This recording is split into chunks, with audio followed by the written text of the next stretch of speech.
3, 2, 1, take a knock, bitch. यस्तो video कसरी बनाउने भनेर मलाई धेरै कमेन्ट आएको रहेछ। त्यही भएर मैले तपाईहरुको लागि मैले एउटा भिडियो बनाएको छु कसरी एडिटिङ गर्ने भनेर। त्यही भएर तपाईहरु स्किप नगरिकन यो फुल हेर्नु होला यो भिडियो, अनि तपाईहरु बुझ्नुहुन्छ कि कसरी भिडियो यो एडिटिङ गरेको भनेर। क्यापकटमा जानुहोस् पहिला, त्यसपछि यस्तो खाले दुईटा भिडियो तपाईले सुट गर्नुपर्ने हुन्छ। सुट गरिसकेपछि त्यसपछि टेक्स्टमा जानु होला, त्यसपछि एड टेक्स्टमा गएर क्लिक गर्नु होला, अनि त्यसपछि यहाँ तपाई के लेख्न चाहनुहुन्छ त्यही लेख्नु होला। मैले चाहिँ 1 मिलियन फलोवर्स लेखेको छु। त्यस्तै गरेर तपाई के चाहनुहुन्छ त्यही लेखेर आफ्नो ठाउँमा मजाले एडजस्ट गरेर मिलाएर राख्नु होला। त्यसपछि पुरै फिल गर्नु होला। त्यसपछि फिल गरिसकेपछि त्यसपछि त्यहाँनेर प्लस भन्ने आइकन देखिन्छ, त्यसलाई एकपल्ट क्लिक गरेर कहाँसम्म तपाईको हात उठेको छ त्यहाँसम्म त्यसलाई ड्र्याग गर्नु होला। त्यसपछि यहाँ सक्नुहुन्छ यो आफै माथि ड्र्याग हुँदै जान्छ। अनि त्यसपछि तपाईको जुन भिडियो हुन्छ त्यो भिडियोलाई डबल गर्नुपर्ने हुन्छ। डबल दुईटैलाई डबल गरिहाल्नु होला। डबल गरिसकेपछि ओभरले गर्नुपर्ने हुन्छ। एउटालाई सार्दै डबल गर्दै ओभरले सबै दुईटैलाई मिलाएर तपाईको आफ्नो हिसाबले गर्नु होला। हेर्न सक्नुहुन्छ दुईटैलाई मैले मिलाएर एडजस्ट गरेर राखिसकेको छु।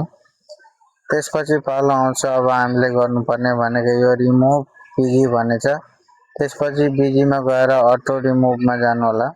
त्यसपछि यहाँ कस्टमाइज अटो कटमा गएर तपाई ब्रश भन्ने आइकनमा क्लिक गरेर त्यसपछि तपाईले त्यहाँ जो लेखेको जहाँदेखि तपाईले उता पछाडिदेखि देखाउन चाहनुहुन्छ त्यहाँसम्म ब्रश मजाले रातोलाई चलाउनु पर्छ। त्यसलाई पुरै फिल गर्नु होला मजाले मिलाएर आफ्नो हिसाबले। त्यसपछि यहाँ सक्नुहुन्छ मैले चाहिँ सबैलाई मजाले मैले फिल गरेर पुरै मैले ब्याकग्राउन्डलाई रिमुभ गर्ने गरी मैले अप्लाई गरिसकेको छु। त्यसपछि यहाँ सक्नुहुन्छ अब पालो आउँछ अब यसलाई गर्ने लेयरमा गएर क्लिक गर्नु होला।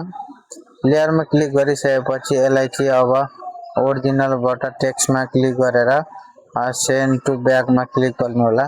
त्यसपछि यहाँ सक्नुहुन्छ यहाँ पछाडि गइसकेको छ अटोमेटिक, यहाँ सक्नुहुन्छ अटोमेटिक पछाडि गइसकेको छ। भिडियो बनेर रेडी भइसकेको छ। त्यसपछि साउन्डलाई मैले 0 बनाइदिन्छु। दुईटै साउन्डलाई 0 बनाउनु पर्ने हुन्छ, किनभने साउन्ड 0 गर्यो भने पछाडिको ब्याकग्राउन्ड सुनिएन भने कपिराइटहरु आउँदैन। हेर्न सक्नुहुन्छ भिडियो बनेर रेडी भइसकेको छ। त्यसपछि मैले चाहिँ अब यसमा मैले म्युजिक हाल्नको लागि ओभरलेमा गएर मैले अब आफूले चाहिएको मैले भिडियो आफ्नो हिसाबले हालिसकेको छु। बुझ्नुभयो भने लाइक शेयर कमेन्ट गर्नु होला। धन्यवाद।